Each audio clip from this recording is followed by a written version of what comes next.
কালকে বাংলাদেশ আফগানিস্তানের সাথে জিতেছে, দুর্দান্ত ভাবে জিতেছে। সেই ম্যাচটার একটু বর্ণনা দিই। 152 রান চেস করতে নেমে বাংলাদেশ যখন ব্যাটিং করছে তখন বাংলাদেশের রান ছিল 109, 1 উইকেটে। আমি গেছি একটু বাথরুমে, যে ইজিলি জিতে গেছে, একটু হালকা হয়ে আসি। হালকা হতে 5 মিনিট সময় লেগেছে। হালকা হওয়ার পরে এসে দেখছি যে হাইলাইটস ঘটে গেছে। হাইলাইটস ঘটে গেছে মানে বাংলাদেশের স্কোর দেখে গেলাম 109 রানে 1 উইকেট, এসে দেখছি 118 রানে 6 উইকেট। এখন এই যে 9 রানে বাংলাদেশের 6 উইকেট পড়ে গেল, এর জন্য অনেকে অবশ্য আমার বাথরুমকে দায়ী করতে পারেন যে আমি কেন বাথরুমে গেছি। বাথরুমে না গেলে হয়তো এই ক্ষয়ক্ষতি বাংলাদেশের হতো না। আমি জানি না যে আসলে সেইটার কারণেই বাংলাদেশের এই অবস্থা কিনা, এই 9-6 কিনা, 9 রানের ভেতরে 6 উইকেট পড়ে গেল। মানে একটা সার্কাস ভাই, সম্পূর্ণ সার্কাস। বাংলাদেশের ম্যাচ আমি এর আগেও বলেছি যে দেখতে গেলে দুর্বল রোগী যারা বা অসুস্থ রোগী, হার্টের পেশেন্ট, এদের এই ম্যাচ দেখা বন্ধ করতে হবে। যদি আরো কিছুদিন তারা বাঁচতে চায়, ভালোভাবে বাঁচতে চায়, তাহলে কোনোভাবেই বাংলাদেশের ম্যাচ তাদের দেখা উচিত হবে না। কারণ একটা সহজ ম্যাচ বাংলাদেশই পারে কিভাবে এটাকে আরো কঠিন করা যায়। এমনি এমনি জিতে যাবে এটা তো হবে না।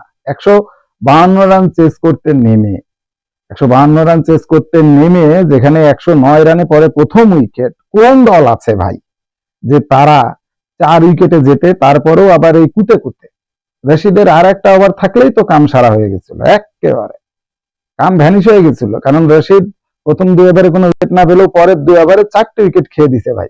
মানে তার বলের কোনো কিছুই বাংলাদেশের ব্যাটাররা বুঝতেছে না।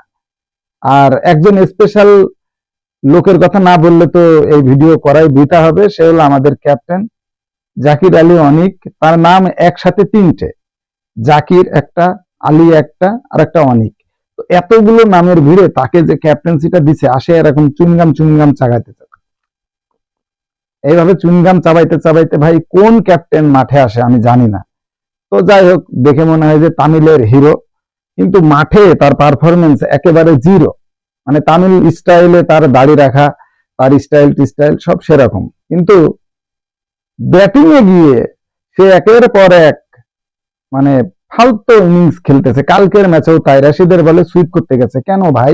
রশিদ খানের বলে তোমার সুইপ করার দরকারটা কি? তুমি কি বোঝাইতে চাইছো যে রশিদ খানের বলে সুইপ করে কি অনেক কিছু করে ফেলবা তুমি?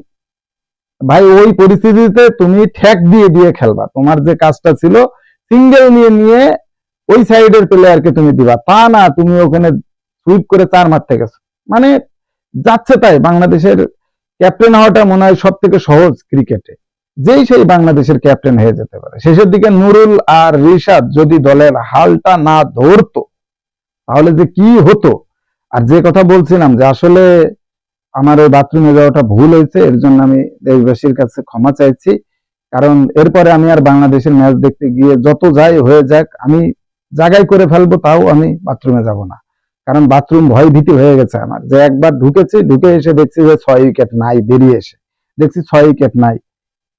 মানে নির্লজ্জের মতো ব্যাটিং, এই নির্লজ্জের মতো ব্যাটিং দেখা যায় না। ইমন তানজিদ একটা ভালো সূচনা করে যাওয়ার পরে এই ম্যাচ এইভাবে গড়াবে, এটা আসলে ভাবাই জানে। একমাত্র বাংলাদেশ আনপ্রেডিক্টেবল দল। একটা সময় পাকিস্তান ছিল আনপ্রেডিক্টেবল, সেই তকমাটা এখন বাংলাদেশ নিয়ে নিয়েছে। বাংলাদেশ আনপ্রেডিক্টেবল দল বলেই আফগানিস্তানের সাথে গতকালকের ম্যাচে এই অবস্থা তৈরি হয়েছে।